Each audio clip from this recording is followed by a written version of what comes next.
Vous l'avez sans doute compris, vous êtes dans votre émission Le Grand Oral. À présent, on va s'intéresser au sujet inscrit à l'ordre du jour.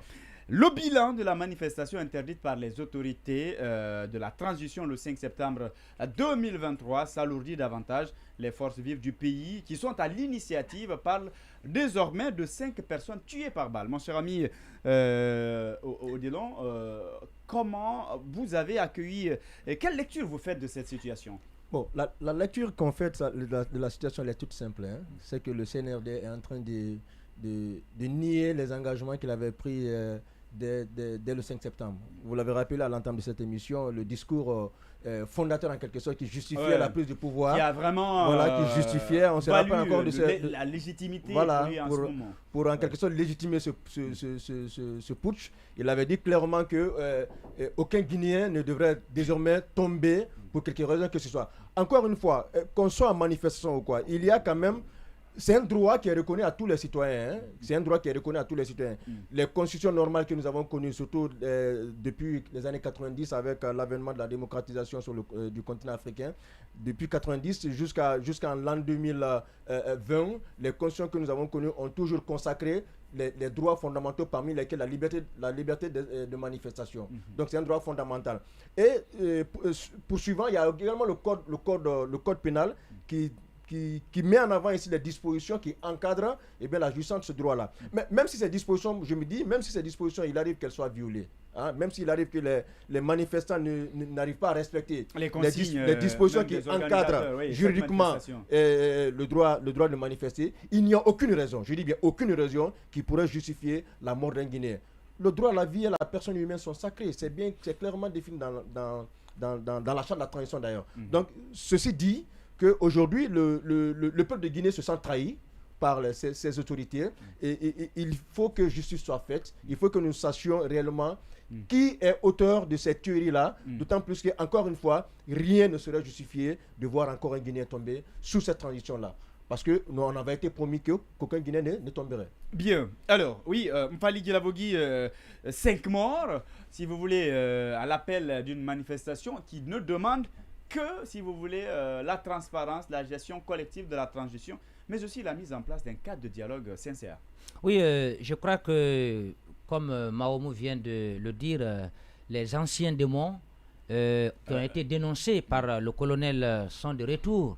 Parce que vous savez que dans son discours, il avait dit et il a réitéré, et les Guinéens le jugent aujourd'hui à travers son premier discours, c'est qu'il s'est complètement écarté des engagements qui ont été pris, que ce soit sur le plan du cadre de dialogue, mais aussi sur le plan des manifestations.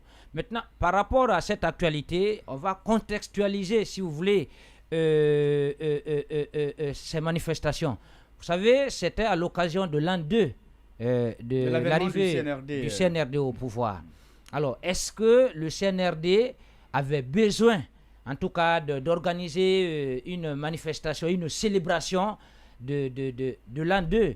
Parce que quand nous regardons un peu dans l'histoire avec les pouvoirs qui sont arrivés par coup d'État, est-ce que le 3 avril est habituellement célébré en République de Guinée? Est-ce que les 22 et 23 décembre avec le CNDD, est-ce que c'est célébré en Guinée? Est-ce qu'il y avait une opportunité aujourd'hui de faire des louanges ou d'organiser quoi que ce soit pour braquer les coups de projecteur sur les actions qui ont été réalisées, oui ou non?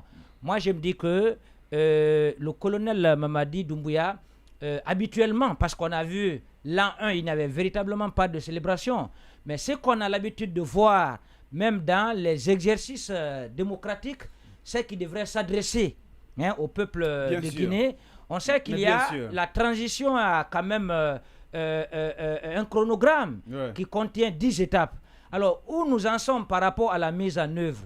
C'est là où il était très, très attendu. Sur le plan des droits de l'homme, des engagements ont été pris. Quant au respect des droits, des libertés, le cadre de dialogue a été lancé. Mais est-ce qu'il y a eu véritablement un mécanisme pour pouvoir décrisper le paysage sociopolitique? C'est là où le colonel était attendu.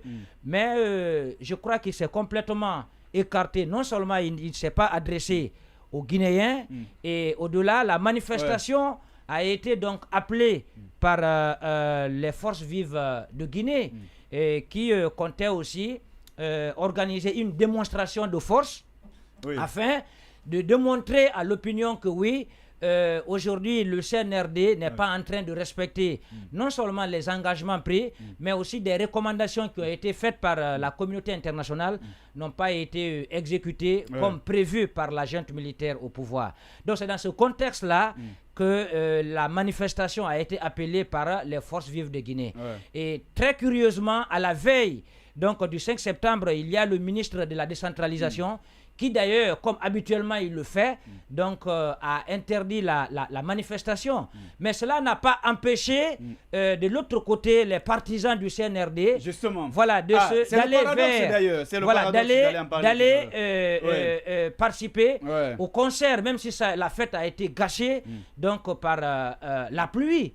Parce que donc il y a eu assez de pluie. Non, que ça soit gâché ou pas, il y avait déjà un problème. Le communiqué du ministre était clair. Les mouvements de soutien et les manifestations sur la voie publique. Non, les deux étaient mentionnés. C'était clair que même ce concert ne devrait pas avoir lieu. Voilà, donc ça veut dire que même le communiqué du ministre, ça n'a pas été respecté. Et là, il y a un véritable problème. Ça veut dire que le CNRD doit revoir encore sa copie, parce que si vous prenez une décision et que la décision au sein de l'opinion ne soit pas respectée par ceux-là même qui vous soutiennent, ou encore ceux qui ne sont pas avec vous, là il y a véritablement un problème. Donc à ce niveau, la manifestation a été organisée, mais comme nous le disons, c'est que nous sommes dans une illégalité de l'illégalité. Pourquoi? La première illégalité, organiser une manifestation, à mon avis, est consacrée par la charte de la transition. Bien sûr. Mais on a vu, le CNRD s'est levé à travers un communiqué pour interdire systématiquement les manifestations des rues. À mon entendement, s'il y avait des institutions encore qui fonctionnaient normalement, je crois que le CNRD devait être arrêté, devait être stoppé net par ces institutions pour lui demander que non, c'est consacré par la charte qui aujourd'hui juridiquement est en train d'encadrer politiquement, si vous voulez, la transition, mais jusqu'ici ça n'a pas été fait. Donc la deuxième illégalité, normalement, à mon avis, quand c'est interdit, c'est vrai que légalement on ne peut pas interdire une manifestation parce que c'est consacré par la charte, mais ce sont quand même les autorités. Quand c'est interdit, il faut quand même trouver des voies de recours, ce qui n'a pas été fait par les forces vives de Guinée, et qui jusqu'ici, les institutions existent encore, il faut leur accorder le bénéfice du doute. Moi je crois que cette interdiction doit être attaquée en justice. Si c'est vrai que la justice encore existe, si c'est vrai que la justice devrait servir de boussole, si c'est vrai que cette justice n'est pas encore déboussolée, je crois qu'il faut assigner en justice, si vous voulez, des commis de l'État afin que cette interdiction soit vraiment levée, parce que sinon je crois que c'est le pays qui est complètement diabolisé. On a comme l'impression d'être dans une sorte de paria. Dans une sorte de paria, Fally Guilabogui. Alors, il a évoqué cet aspect, Diallo va revenir sur ça tout à l'heure, mais Moustapha, vous avez suivi aussi cette actualité, le bilan, on parle de 5 morts, mais est-ce qu'on n'est pas en train de rééditer les erreurs du passé? D'ailleurs, d'aller au-delà même. Justement, c'est le mot qu'ils allaient dire. Que moi, je suis inquiet parce que tous les arguments qui ont été soulevés pour justifier ce coup d'État sont en train d'être réédités avec un rythme d'ailleurs très accéléré. Sinon, je précise quand même que dans cette émission, tu étais de ceux qui étaient optimistes et qui pensaient très optimistes, mais je commence franchement à être dans le camp de ceux qui sont pessimistes, même si je ne le suis pas encore totalement. Parce qu'en termes de manifestation, la première chose, le colonel a dit qu'il ne voulait pas qu'un Guinéen tombe. D'accord, les Guinéens tombent. Il n'y a même pas d'indignation. C'est ce qui fait mal. Il n'y a même pas d'indignation. Justement. Et ça, je crois que c'est que la vie du Guinéen ne vaut plus rien. Moi, je suis anti-manifestation, vous le savez bien. Mais je vais vous dire quelque chose. Si nous continuons à ce rythme-là, si nous prenons les ratios de morts par manifestation, ce n'est pas pour être cruel ni être un comptable macabre, mais vous savez, les manifestations de CNRD sont 5 fois plus meurtrières que les manifestations de d'Alpha Condé. À ce rythme-là, les 500 manifestations d'Alpha Condé, à 60 manifestations de CNRD, on va battre le nombre de victimes de 500 manifestations de choc. Vous voyez un peu le rythme. On va même quitter des erreurs du passé, on va même on est à un ratio de 5 morts par manifestation. C'est dommage. D'Alpha Condé, je le dis, c'était à 0,50 morts. Vous voyez ce que ça fait? Je parle de ça pour que les gens aient quand même la teneur de ce qui se passe dans le pays. C'est quand même grave. Et au-delà de ça, moi je pense que si ceux qui tuent dans les manifestations se plaisent dans leur tuerie, et il y a aussi les organisateurs qui se plaisent dans le décompte macabre. C'est ça aussi la vérité. C'est-à-dire qu'il n'y a pas un droit qui dépasse la vie d'un Guinéen. Moi, j'ai toujours, il faut que les acteurs politiques fassent beaucoup attention. Si la Guinée est divisée des 10 dernières années, on parle de la méfiance, c'est parce que les manifestations sont devenues le facteur principal de la division de la société guinéenne. Parce que vous avez les victimes concentrées dans une ethnie, dans une région. Ça, c'est très grave. À un certain moment, ça donne le sentiment d'être ciblé. Et les gens se victimisent sur une bonne raison. Et même si ce n'était pas le cas, c'est ce que je dis. À un certain moment, si ça arrive à ce niveau, au niveau de fragilité du tissu social qu'on a en Guinée, c'est à cause des manifestations. Les manifestations sont concentrées sur une zone, c'est là où la plupart des victimes y sont. Et une bonne partie de la population pense aussi que c'est la zone-là qui les empêche de vivre. Voilà ce que ça fait, mais les gens ne mesurent pas. Donc, à un certain moment, il faut que les gens réfléchissent à ce qu'il faut faire. Les manifestations, c'est la Constitution qui le dit, mais si ça atteint si ça fragilise le social, je crois qu'il n'y a pas plus important que la Guinée. Mais est-ce que ce n'est donc pas important de poser les vraies questions? Parce que, premièrement, c'est de dire pourquoi ça manifeste de ce côté. Parce qu'on vous dira que là-bas, il y a pas mal de violations de principes. C'est là-bas on tue, on va dire quand ça se passe ailleurs et que c'est sur l'axe, on militarise. Ces genres de questions, est-ce qu'il n'est pas important de poser les diagnostics? Moi, je l'ai dit depuis l'année dernière. Et trouver des solutions. Je l'ai dit l'année dernière, le problème de l'axe est beaucoup plus sociologique que politique. Et ça, je maintiens cet aspect-là. C'est beaucoup plus sociologique. Qui va me dire que les jeunes de l'axe sont plus malheureux que les jeunes de Mandiana? Ils sont plus malheureux que les jeunes de Kaloum? Pourquoi ça manifeste tant? Moi, j'ai fait une petite étude que je ne veux pas parce qu'on est dans une situation que je devrais présenter lors d'un congrès. C'est-à-dire que la perception des manifestations sur l'axe, c'est une étude que j'ai menée. Je devrais présenter ça lors du congrès international de la sociologie française au Québec. Mais on a fait en ligne. C'est très important. La perception même de la démocratie sur l'axe est différente de la perception générale qu'on a en Guinée. Ça, c'est des choses que moi, j'ai à mon niveau qui sont des résultats d'une étude scientifiquement bien fondée. Donc, bref, c'est une déception. Ce que nous sommes en train de voir là, franchement, moi, je commence à déchanter, à être pessimiste parce que il n'y a pas d'indignation. C'est ce qui est grave. Quelle que soit la raison, c'est ce qui est grave. Il faut une indignation. Il faut que la valeur humaine, il faut que la valeur sociale soit prise en compte en Guinée. Il faut qu'on soit comme des Occidentaux. Quel que soit le comportement de la personne, mais s'il est décédé, il faut qu'on sache quand même que c'est quelqu'un. Il faut que la famille sente qu'il est dans une nation. C'est ce qui fait qu'il y a un repli identitaire. Parce qu'on pense que nous, on ne vaut absolument rien parce qu'il y a des morts, personne ne vient présenter ces candidats. Le gouvernement ne fait même pas d'indignation. Il n'y a pas de procédure judiciaire pour au moins mener faire un semblant d'enquête, au moins pour rassurer les victimes. Donc malheureusement, on s'enfonce dans une crise sociale encore inutilement créée par le CNRD, malheureusement. Bien. Alors, est-ce qu'on va dire que la situation échappe au colonel Mamadi Doumbouya, ou tout au moins que les faucons ou la branche toxique a pris le devant? Bon, il en a véritablement le contrôle. Hein. Moi, je ne suis pas dans cette logique qui va créer une théorie d'irresponsabilité pour nos dirigeants. Nos dirigeants savent consciencieusement ce qu'ils veulent. Et la militarisation de l'axe, la leçon qu'on pourrait donner, que la militarisation de l'axe n'a rien donné, que les gens ont manifesté. On ne saurait empêcher les gens d'exercer leur liberté fondamentale. C'est très important puisque désormais, on est dans une logique où un simple communiqué voudrait mettre à mal les lois de la République, notamment la Constitution.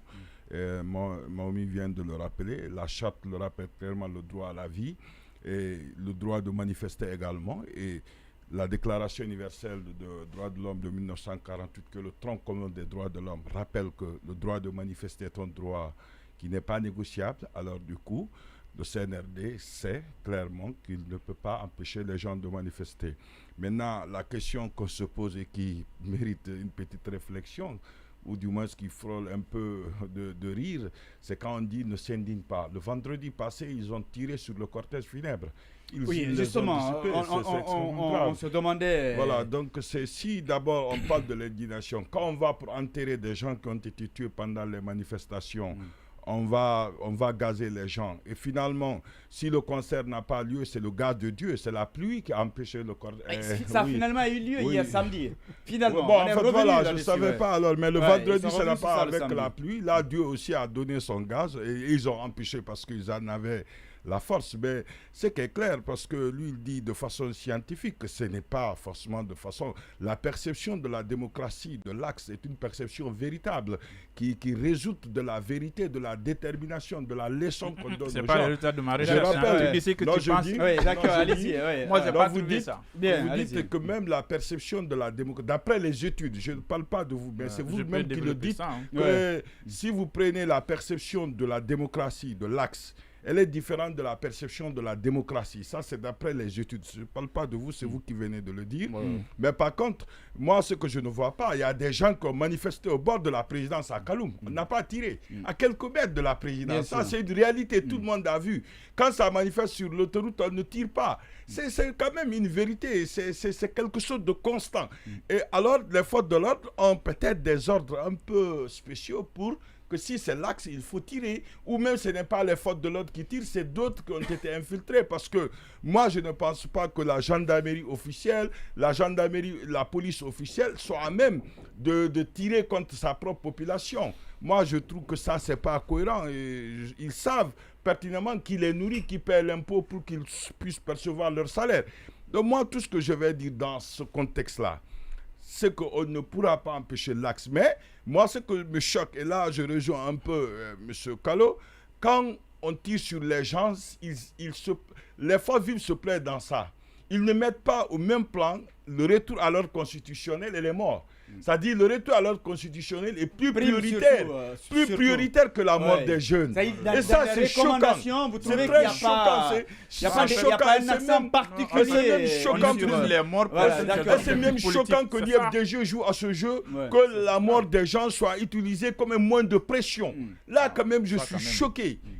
Totalement choqué, on tire sur les gens et généralement c'est des jeunes. On aurait dû en faire une revendication spécifique, par exemple. Dès qu'on revendique ça, c'est qu'on veut aller à d'autres manifestations. Dès que ça tente de se régler, on ne parle plus des morts. On ne parle plus des morts. Et généralement, ceux qui sont morts... C'est l'image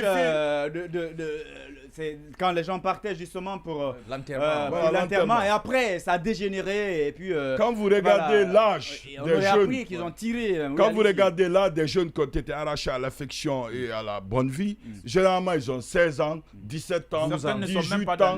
Vous comprenez un peu, c'est choquant. L'IFDG quand même qui contrôle l'axe devrait quand même mettre au même pied d'égalité le retour à l'ordre constitutionnel et la justice pour les morts. Et la justice pour les morts. Ça, je ne comprends pas pourquoi les forces vives... C'est quand même c'est triste, cette image. Il faut... Comment est-ce qu'on peut être si cruel, justement? Par principe, les gens sont la manifestation était prévue sur l'autoroute. Oui, allez-y. La manifestation était prévue sur l'autoroute à partir de la Tannerie, si je ne me trompe pas. Donc, il faudrait quand même qu'on arrête de... Quand il y a des petits soucis sur l'axe, on tire sur les gens n'importe comment. C'est regrettable. Bien, c'est regrettable. Oui, mon cher ami Omar, par rapport à cette actualité, alors je te repose la même question. Est-ce que la branche toxique n'est pas en train de prendre l'ascendance, n'est pas en train de prendre le dessus? Est-ce qu'il contrôle véritablement la situation, le colonel? Non, le colonel contrôle la situation. Il ne faut pas, s'il faut dire, il ne faut pas le dédouaner. Il ne faut pas le dédouaner. D'accord. Et aussi dire que la branche toxique, ce n'est pas une branche toxique. Oui, il y a des businessmen de la crise qui sont là. C'est pratiquement... L'entourage aussi, c'est voilà, il faut le dire. Mais il pourrait être influencé. Ouais, en fait, vous savez tout ça. Doumbouya est venu... On a vu avec le professeur Alpha Koné à un moment donné. Si vous permettez, Doumbouya est venu faire le coup d'État sans consulter quelqu'un d'autre. Ce sont les forces spéciales qui sont allées faire le coup d'État. Et après, ils ont sélectionné des Guinéens auxquels ils ont eu confiance. Et ce ne sont pas les meilleurs Guinéens. Ils n'ont pas fait un concours, une compétition pour devenir ministre ou directeur ou autre. Il a sélectionné ces gens et ça ne marche pas. Tout ce Kalo l'a rappelé. Tout ce qu'on a reproché au régime Alpha, aujourd'hui, nous on est dedans. On est dedans au niveau des tueries, on est dedans au niveau des détournements, au niveau des nominations fantaisistes, au niveau des détournements, on est dedans. Mais aujourd'hui, tout ce qu'on a reproché à Alpha, si on est dedans, Et rien ne justifie, rien ne peut, s'il faut dire, empêcher un autre coup d'État, c'est ce qu'on ne souhaite pas. Et on va continuer dans cette situation, les tueries. C'est dommage qu'après, s'il faut dire, les dernières émissions, qu'on revient encore sur ce plateau, toujours parler des morts. La vie du Guinéen a été désacralisée.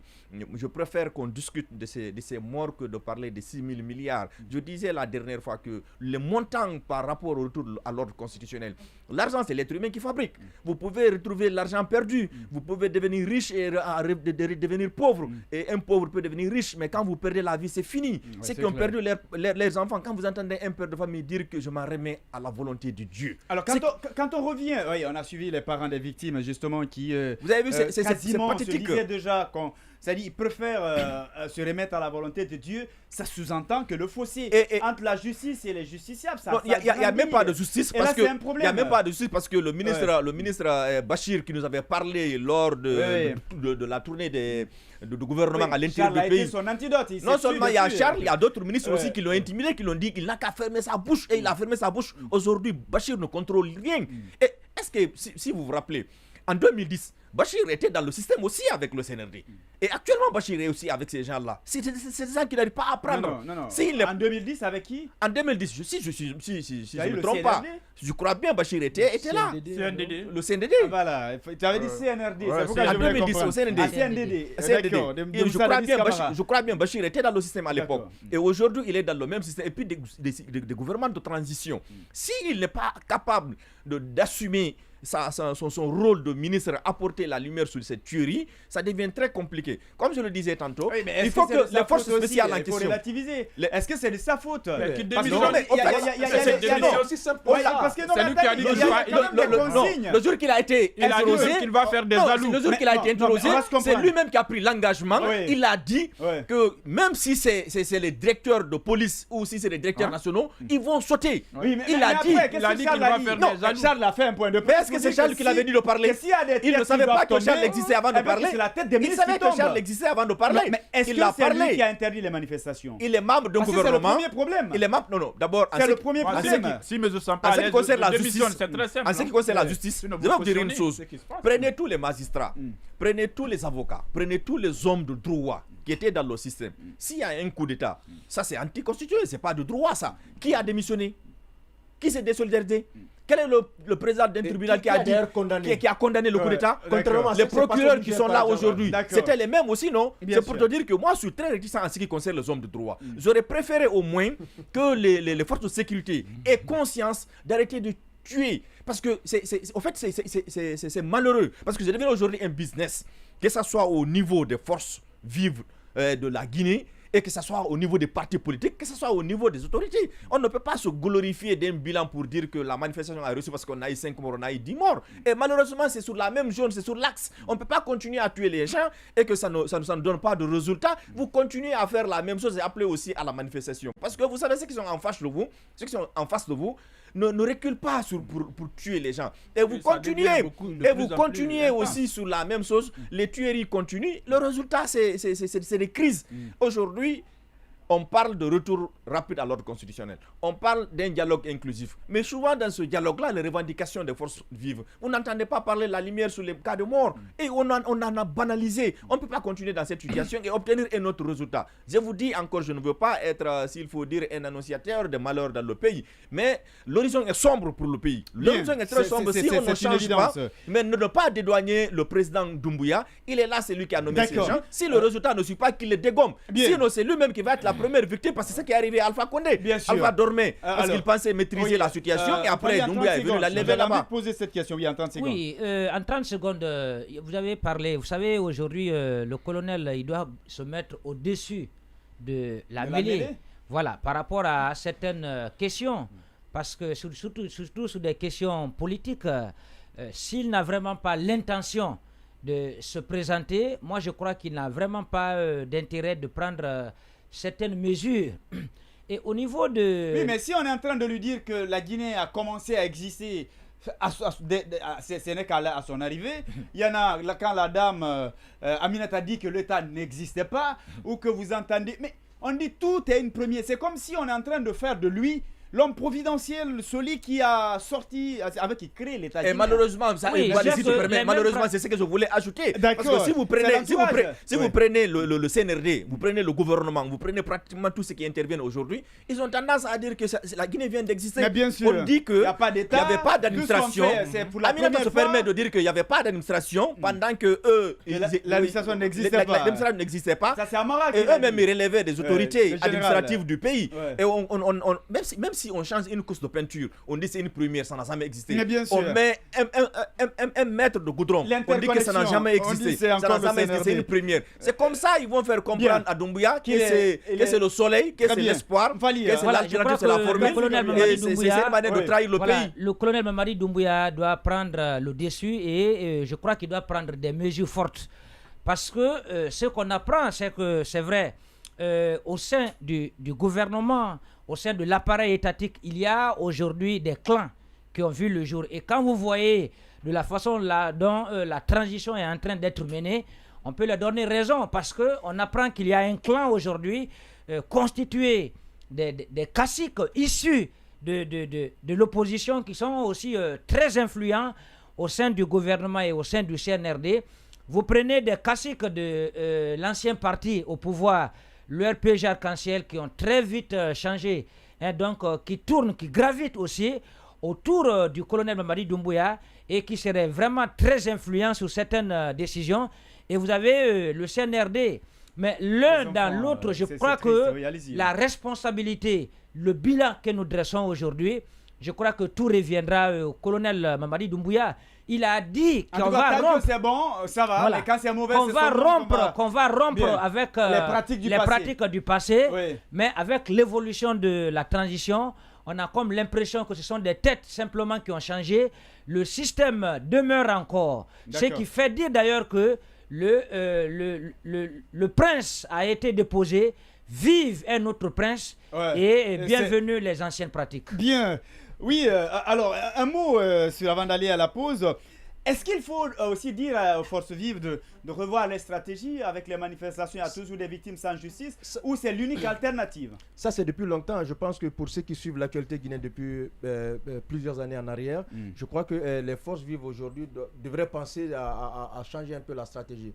Aujourd'hui en Guinée... Changer la stratégie. Aujourd'hui en Guinée, quand on a participé à une manifestation et qu'il n'y a pas eu de mort, on a comme l'impression que ça n'a pas réussi.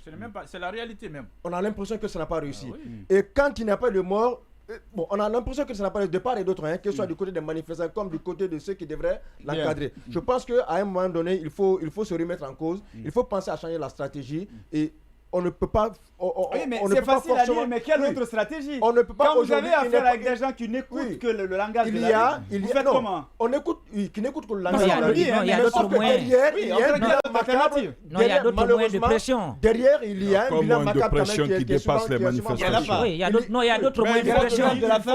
Non, il y a d'autres moyens de pression. Non, mais c'est qu'aujourd'hui... On va se comprendre. Grève de la faim? Non, pas grève de la faim. Aujourd'hui, là où les forces vives de Guinée... Là où les forces vives de Guinée doivent gagner. Les sociétés civiles, par exemple, aujourd'hui, ont l'occasion de prendre la parole devant les institutions. Voilà. Ça a été fait. Je suis désolé. Il y a Cellou qui a fait le tour. À un moment donné, le FNDC a fait le tour. La question, c'est pour la question qu'il faut se poser. La question qu'il faut se poser, c'est quelles sont les raisons qui poussent les gens à manifester. C'est les raisons qui poussent les gens à manifester. C'est la vraie question. C'est une transition. C'est la cause aujourd'hui qui fait que les gens. Mais la stratégie aujourd'hui. Moi, je demande la stratégie aujourd'hui. Alors, on va se comprendre si vous permettez. D'accord. Oui, j'ai dit la stratégie aujourd'hui. Il faut saisir il y a quand même des institutions qui existent. Même s'il y a une crise de confiance. Même s'il y a une crise de confiance entre la justice cela ne tienne, mais il faut continuer. Il faut continuer à saisir. Il faut continuer. On est des journalistes, on est en train de calibrer. On est dans un pays qui est quand même régi par des lois, les institutions existent. Il faut continuer. Il y a la charte qui encadre la transition quand même. Même si la transition est violée par le CNRD, mais je crois qu'on ne doit pas, et que ce soit le FNDC. Moi, je pense qu'il ne faut pas jouer à la démagogie. Le droit de manifester, ce n'est pas aux gens de décider qu'est-ce qu'il faut faire. Alors, permettez. Je crois que ce soit le CNRD ou les forces vives de Guinée, ils ne doivent quand même pas tous s'inscrire dans une sorte de violation. Alors, mais quand on s'inscrit dans la violation, dit clairement, la charte dit que rien ne devrait justifier les violations des droits humains. C'est clair dans la charte. C'est clair. Mais on est tous là, Mfali. Vous avez vu comment les choses se déroulent. Comment voulez-vous? Au moment où on parle, on dit qu'il y a un boulanger qui est arrêté, qui ne sait même pas pourquoi il est arrêté jusque-là. Pendant ce temps, vous avez vu cabinet Silla à Bilgate. Les 3 juges d'instruction ont estimé qu'il n'y a même pas non seulement il n'y a pas de preuves, mais on dit qu'il devrait être libéré et qu'on lui restitue ses biens. Jusque-là, ça n'a pas été fait. Malheureusement, oui, je pense que on va marquer le seul moyen de pression aujourd'hui.